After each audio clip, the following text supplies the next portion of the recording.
अब इसी के साथ आपकी इमोशनल, है ना, मानसिक रूप से आप कैसा महसूस कर रहे हैं वो बहुत ज़रूरी है।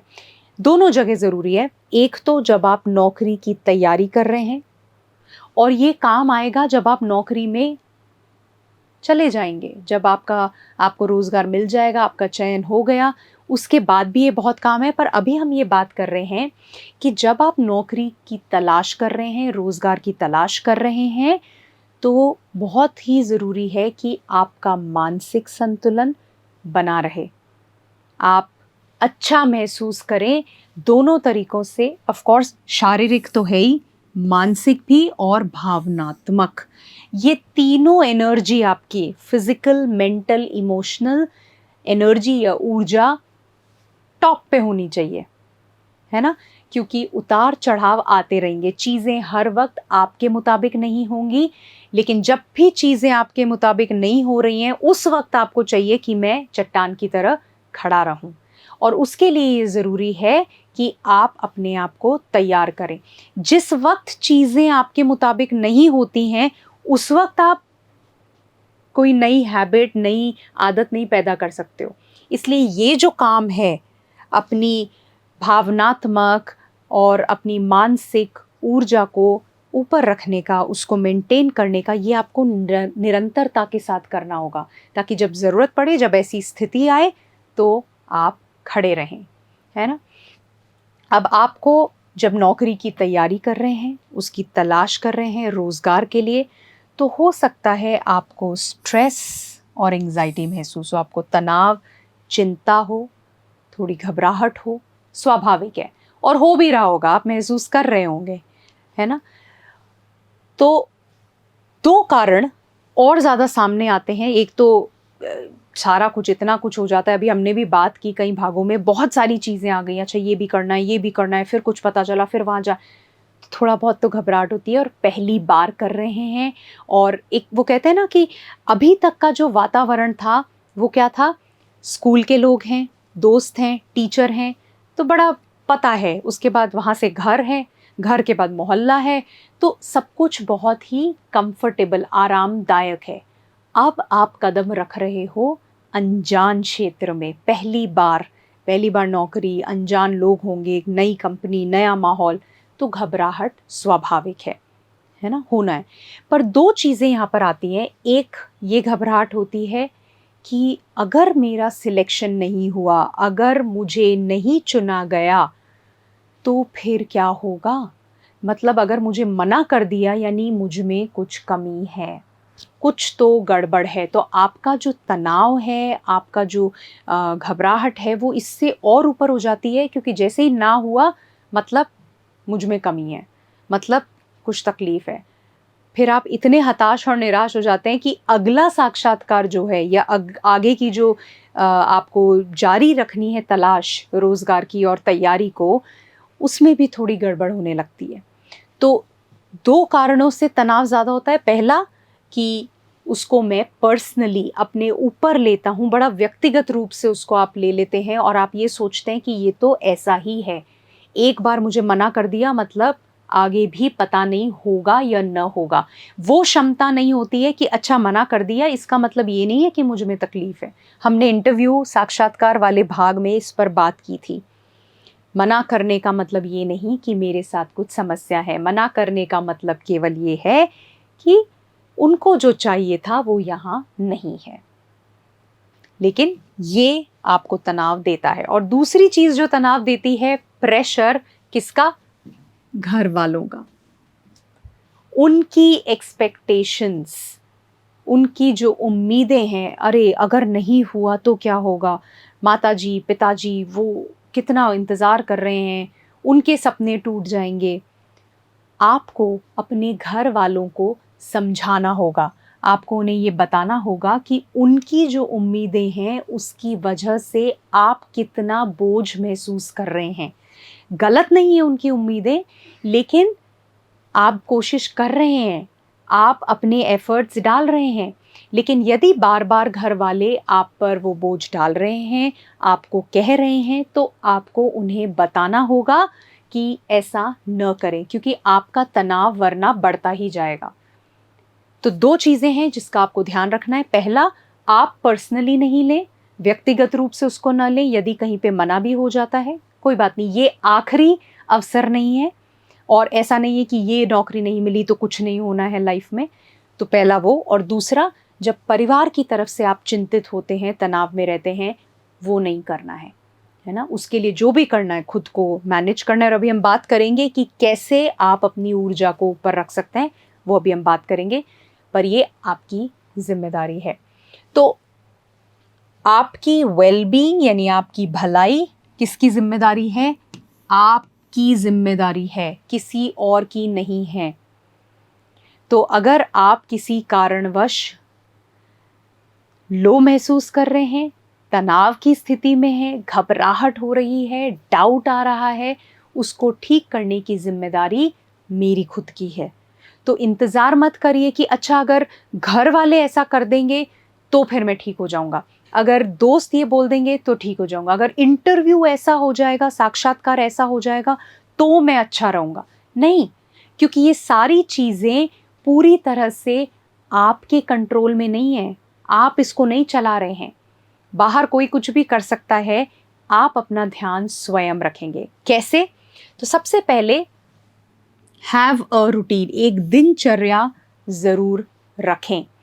क्यों मैं ये कह रही हूँ? क्योंकि जिस वक्त वो घटना घटती है, जिस वक्त आपको किसी ने कुछ कहा या साक्षात्कार में आपको कहा गया नहीं आपका चयन नहीं हुआ है, उस वक्त आप ये बिल्ड नहीं करोगे, उस वक्त आप दिनचर्या शुरू नहीं करोगे। उस वक्त तो आपको वो ऊर्जा चाहिए, उस वक्त तो आपको वो क्षमता चाहिए कि अच्छा कोई बात नहीं, इन्होंने कहा, पर इससे मैं कौन हूँ ये परिभाषित नहीं होता है। वो ताकत उस वक्त चाहिए आपको। उसके लिए क्या ज़रूरी है कि आप अभी से काम करें ताकि वो क्षमता बढ़े और वो ऊर्जा आप पैदा कर सकें, आपके पास हो। सबसे पहले एक दिनचर्या रखें। इसका मतलब ये है, नौकरी अभी लगी नहीं है, लेकिन जो दृष्टिकोण है, जो खुद को रखने का तरीका है, वो अभी से यदि उस पर काम करोगे तो आगे जा कर के नौकरी में भी फ़ायदा मिलेगा। क्योंकि केवल नौकरी ले लेना या आपका चयन हो जाना वो एक कदम है। उससे भी बड़ी बात है जब आप नौकरी में घुस गए हो तो वहाँ पर परफॉर्म करना, वहाँ पर कार्य करना, वहाँ पर उस माहौल में खुद को स्थापित करना। और वो और ज़्यादा मुश्किल है अगर आपको ये मुश्किल लग रहा है। क्यों मैं ये कह रही हूँ? क्योंकि वहाँ वातावरण अलग है, वहाँ बहुत सारी चीज़ें पहली बार पता चलेगी। नौकरी लगना केवल पहला कदम है। तो वहाँ जब मुझे जाना है और सब कुछ अच्छे से करना है तो ऊर्जा तो वहाँ भी चाहिए, मानसिक स्थिति तो वहाँ भी मेरी ताकतवर होनी चाहिए एकदम, है ना? तब मैं वहाँ चीज़ें हैंडल कर पाऊँगा। तो ये जो तैयारी आप अभी से कर रहे हो कि मैं किस तरीके से अपने दिन को चलाता हूँ, मेरी दिनचर्या क्या है, सुबह उठते ही मैं क्या करता हूँ, क्या उठते ही मैं फ़ोन पे लग जाता हूँ, है ना? क्या मेरा समय का पता ही नहीं चलता, पढ़ाई का कुछ पता नहीं है, या खेल में ही लगा हुआ हूँ, या कार्य नहीं हो रहा? क्या मैंने हर चीज़ के लिए वक्त लगाया हुआ है, निकाला हुआ है? खाना कब खा रहा हूँ, खेल कब रहा हूँ, किताब कब पढ़ रहा हूँ? क्या एक दिनचर्या है मेरे पास? तो वो दिनचर्या बनाइए, उसके कोई रूल नहीं है। पर एक चीज़ ज़रूर कहना चाहूँगी, जो सुबह का समय है, सुबह का समय है वो बहुत कीमती होता है। वो इसलिए होता है क्योंकि उस वक्त आपकी जो ऊर्जा है वो अलग ही होती है। तो जब सुबह सब सो रहे होते हैं, यदि उस वक्त उठ कर के आप वो कार्य करें जिसमें सबसे ज़्यादा लगन चाहिए, जिसमें आपका फोकस चाहिए, पूरा ध्यान चाहिए, उस कार्य को यदि सुबह आप करते हैं तो बहुत अच्छे आउटकम्स आएंगे, बहुत अच्छे रिजल्ट्स आएंगे। आप सुबह उठ कर के थोड़ा-सा ध्यान कर सकते हैं, सुबह एक वॉक पर जाइए, एक्सरसाइज़, वर्जिश करना बहुत ज़रूरी है। यदि सुबह उठने के 1 घंटे के अंदर आपने फ़िज़िकल, शारीरिक एक्सरसाइज़, व्यायाम किया, आप देखिए आपका मानसिक जो स्थिति है वो बदल जाएगी पूरी, और ये आपको बहुत आगे लेकर जाएगा। तो अपना एक रूटीन बनाइए, उसमें सुबह क्या होगा, दिन में क्या होगा, शाम को क्या होगा, रात को कितने बजे सोएंगे, इतने घंटे की नींद चाहिए, वो नींद पर कॉम्प्रोमाइज़ मत करिए, ये ज़रूरी है। उसके बाद अपनी खुद का ध्यान रखना, खुद की देखभाल को प्रायोरिटाइज करें, उसको प्राथमिकता दें। अक्सर ये देखा गया है, और मैं आपको बताऊं, जब लोग नौकरी में एक बार आ जाते हैं, रोजगार मिल गया और काम करना शुरू कर देते हैं, तो ये बिल्कुल पीछे छूट जाता है। फिर ये लगता है नहीं, मुझे खुद को प्रूव करना है, मुझे ये दिखाना है, मुझे काम पूरी लगन के साथ करना है और करना है। खाना कहाँ गया, कितने घंटे लग गए पता नहीं, कभी और ज़्यादा हो रहा है। आपकी खुद का ध्यान रखना कहीं चला जाता है। अब आप कहोगे खुद का ध्यान रखने का मतलब क्या है, और खुद का ध्यान रखना तो मतलब सेल्फिश हो गया। नहीं, ये सबसे ज़रूरी है, क्योंकि अगर आप खुद का ध्यान नहीं रख सकते हो तो आप किसी का भी ध्यान नहीं रख पाओगे, आप कंपनी का भी ध्यान नहीं रख पाओगे। और इसका मतलब ये है कि आप मानसिक रूप से, शारीरिक रूप से, भावनात्मक रूप से हर दिन हर पल कैसा महसूस कर रहे हो। हर वक्त आप ये ऐसे नहीं हो सकते हो, खुश नहीं हो सकते हो, कोई बात नहीं, वो नहीं कह रहे हैं। लेकिन ऐसा ना हो कि जब मैं नीचे गया, लो फील किया, तनाव में हूं, तो 3 दिन तक मैं तनाव में ही हूं। आप वो नहीं चाहते हो। तनाव में गया लेकिन बाउंस भी कर गया, वापस भी आ गया, ठीक है, उसके क्या तरीके हो सकते हैं। तो खुद का ध्यान रखना, आप खुद का ध्यान रखने के लिए आप क्या कर सकते हैं, कनेक्ट एंड सीक सपोर्ट, समर्थन लें, लोगों से जुड़ें। किन लोगों से जुड़ रहे हैं उसका भी बहुत ध्यान रखें। आपके इर्द गिर्द कौन लोग हैं वो निर्धारित करता है कि आप कितना आगे बढ़ रहे हैं, आपकी मानसिक स्थिति, भावनात्मक स्थिति कैसी होगी। तो जो कंपनी है, यदि आपके इर्द गिर्द ऐसे लोग हैं जिनकी वजह से आपकी ऊर्जा नीचे जाती है, उनसे दूर हो जाइए, उनसे दूर हो जाइए। यदि दूर नहीं हो सकते हैं, आपके परिवार के कुछ सदस्य हैं या कुछ हैं, तो तरीका निकालिए कि कैसे अपनी ऊर्जा को आप प्रभावित न होने दें उनकी वजह से, है ना। पर ज़रूरी है और कभी आप असमर्थ महसूस करते हैं कुछ चीज़ों को मैनेज करने में, उनको कैसे आगे बढ़ूं, उनसे कैसे निकलूं, बैठे मत रहिए, अंदर मत रखिए। जब आप उसे अंदर रखते हैं, कोई भी तनाव है, आपको लो फील हो रहा है, आपको घबराहट हो रही है, जब आप इस सब को अंदर रखते हैं, साक्षात्कार में गया, मना कर दिया गया और अंदर ही अंदर मैं महसूस कर रहा हूँ, बुरा मैं फील कर रहा हूँ, लो फील कर रहा हूँ, किसी से बांटिए, किसी से शेयर करिए। कोई भी हो सकता है, चाहे वो कोई दोस्त है, चाहे कोई ऐसा जना है जिनको आप गुरु मानते हो, माता पिता, बोलिए। क्योंकि जब आप उसे बाहर निकालते हैं ना, तो वो जो भावना है जो आपको नीचे खींच रही है, वो धीरे धीरे कम होती चली जाती है। अंदर नहीं रखना है। तो लोगों से जुड़िए, बात करिए, अकेले नहीं रहिए और कनेक्ट करके हेल्प मांगिए, मदद मांगिए, समर्थन लीजिए। सेट रियलिस्टिक गोल्स, ये बहुत ज़रूरी है। हमने गोल सेटिंग पर बात की थी, हमने लक्ष्य कैसे साधा जाए उस पर बात की थी, लेकिन जो लक्ष्य है वो अपने लिए रियलिस्टिक तरीके से यथार्थवादी लक्ष्य होने चाहिए। आपको पता है कि आप कितने तैयार हो साक्षात्कार के लिए, आपको पता है आपकी तैयारी कैसी है, आपका कौशल है वो किस लेवल का है, आपके गुण कौन से हैं। और आप जाते हैं किसी ऐसी कंपनी में जहाँ वो मेल नहीं खा रहे हैं, आप साक्षात्कार के लिए पहुँचे और वहाँ आपको मना कर दिया गया, आपका चयन नहीं हुआ। तो ये समझने की क्षमता रखिए, ये जानिए कि कहाँ मैं जा रहा हूँ, मैं किस तरह से तैयार हूँ, मैंने वो जो लक्ष्य साधा, निर्धारित किया कि इस कंपनी में मेरा चयन हो जाना चाहिए, क्या वो सही भी था? क्या मैं उस लेवल पर तैयार हूँ? क्या मेरे जो कौशल हैं, गुण हैं, वो वहाँ मेल खाते हैं?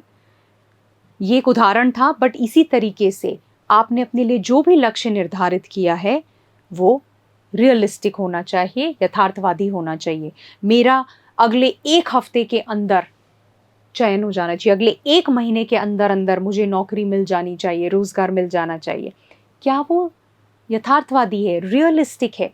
आज की तारीख में मैंने कोई तैयारी नहीं की है, कुछ भी नहीं किया हुआ है, मुझे ये भी नहीं पता है कि मैं कहाँ नौकरी करना चाहता हूँ, तो शायद ये हवा में तीर चलाने के बराबर है। तो निराशा ही मिलेगी क्योंकि जब तैयारी नहीं है, कुछ नहीं किया हुआ है, बस वही कर रहा हूँ, नहीं मिल जाना चाहिए, मिल जाना चाहिए। लेकिन हाँ, जब तैयारी है, आकलन किया हुआ है, तो फिर जब आप आगे बढ़ते हैं तो वो एक बहुत ही कैलकुलेटेड, सोचा समझा कदम होता है। और साथ में अभी हमने बात की सीखें और बढ़ें। जब आप निरंतर सीखते रहते हैं, आगे बढ़ते रहते हैं, ग्रो करते रहते हैं, अपने कौशल का विकास करते हैं, अपने दृष्टिकोण पर काम कर रहे हैं, ज्ञान अर्जित कर रहे हैं, तैयारी कर रहे हैं, है ना? आपका एक अच्छी दिनचर्या है, व्यायाम भी कर रहे हैं, खाने का ध्यान रख रहे हैं, पिक्चर भी देख रहे हैं, मस्ती भी कर रहे हैं, हँस रहे हैं, बोल रहे हैं, माता-पिता के साथ। आप जब ये देख पा रहे हैं कि मेरी ऊर्जा कैसी है, शारीरिक तौर पर हाँ, मैं अच्छा महसूस कर रहा हूँ, या फिर मेरा वज़न बढ़ता चला जा रहा है, नहीं, तो उस पर काम करना है। मानसिक तौर पर भी हाँ, मेरा फ़ोकस है, मैं अच्छे से कॉन्सन्ट्रेट करके पढ़ पाता हूँ, तैयारी कर पाता हूँ, जितनी देर बैठता हूँ अच्छे से बैठ पाता हूँ। यदि फ़ोकस नहीं कर पा रहा हूँ, तो फिर क्या है? क्या चल रहा है यहाँ पर जिसकी वजह से मेरा फ़ोकस बिगड़ रहा है? उसी तरह से भावनात्मक रूप से कैसा महसूस कर रहा हूँ, है ना? तो ये सारी चीज़ें आपको आगे बढ़ाएँगी, ये चीज़ें निर्धारित करेंगी कि आप कितने ज़्यादा एम्प्लॉयबल हो, यानी कि एक उम्मीदवार के तौर पर आप कितने ताकतवर हो, आप कितने अच्छे हो, इन द सेंस जो आपके कौशल हैं, आपके गुण हैं, आप जितने खुद की तैयारी की है आपने, जितना खुद पर काम किया है, वो सब निर्धारित करेगा। और उसके बाद आप लगे रहिए, करते रहिए, और आप देखेंगे कि सफलता आपको मिलने ही वाली है। और इस सब के बावजूद भी जो हमने ये बात की थी, मैं आपको दोबारा बताना चाहूँगी। आपको याद होगा, हमने कहा था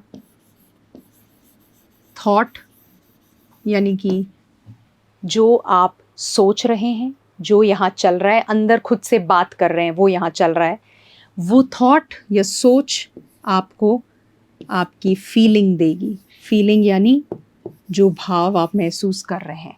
तो भावनात्मक तौर पर आप जो भी अंदर महसूस कर रहे हैं, वो कहाँ से आ रहा है?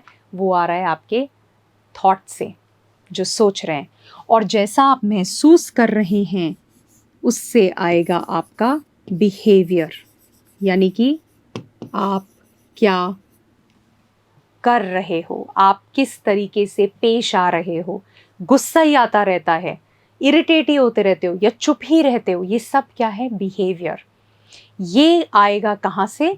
आप कैसा महसूस कर रहे हो उससे। आप महसूस कर रहे हो, वो आ रहा है यहाँ क्या चल रहा है, अपने आप से क्या बोल रहे हो, उससे। तो ये हमेशा याद रखना, क्योंकि हम अक्सर केवल इसको बदलने में लगे रहते हैं। हमेशा हम ये सोचते हैं कैसे अपना बिहेवियर बदलूं, कैसे अपना एक्शन बदलूं। लेकिन खास बात ये है, ये खाली बिहेवियर के लेवल पर नहीं बदला जा सकता। उसके लिए मैं कैसा महसूस कर रहा हूँ और क्या सोच रहा हूँ, वो बदलेगा, तो अपने आप आपका बिहेवियर, आपके एक्शन बदल जाएंगे, है ना? ये मैंने यहाँ पर क्यों बोला? क्योंकि हम बात कर रहे हैं इमोशनल और मेंटल वेलबींग, यानी मानसिक रूप से और भावनात्मक रूप से आपकी हेल्थ कैसी है, आप कैसा महसूस कर रहे हैं। ये उसका फाउंडेशन है, नींव है उसकी। तो आप जैसा भी महसूस कर रहे हैं, जाकर सीधा देखिए कि वहाँ मेरे थॉट कैसे हैं, क्या सोच चल रही है, और आप एग्जैक्टली देख पाओगे सीधे सीधे तौर पर, अच्छा ये सोच चल रही है, अंदर खुद से ये बात हो रही है, तो फिर तो ये ही बिहेवियर होगा, है ना? तो ये इनमें कोरिलेशन है। और इसको यदि आपने घोट लिया, इसकी अगर प्रैक्टिस कर ली, इसको बार बार ध्यान में लाए, और हर वक्त आपका ये आदत हो गई है कि हाँ, यहाँ क्या चल रहा है, उसको अंदर खुद से जो बात कर रहा हूँ वो एकदम अच्छी पावरफुल होने वाली है। अपने आप से मैं गड़बड़ बात नहीं करूँगा, क्योंकि खुद से जब गड़बड़ बात कर रहे हो, जो कि हम अक्सर करते हैं, औरों का तो बहुत ध्यान रखते हैं, पर अंदर खुद को क्या बोल रहे होते हैं? मुझसे नहीं होगा, मैं हूँ ही नहीं इस लायक, एक बार तो मुझे रिजेक्ट कर दिया, मना कर दिया। अरे खुद से ये सब बोल रहे हो, क्या अपने भाई को, बहन को, किसी और को ये बोलोगे? कभी भी नहीं बोलोगे। उनको प्रोत्साहन दोगे, लेकिन खुद के साथ हम क्या बात करते हैं?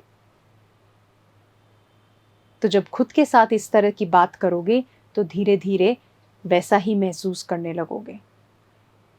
तो इसका खास ध्यान देना है यदि आप अपनी मानसिक और भावनात्मक स्थिति को ऊंचा रखना चाहते हो, बेहतर रखना चाहते हो।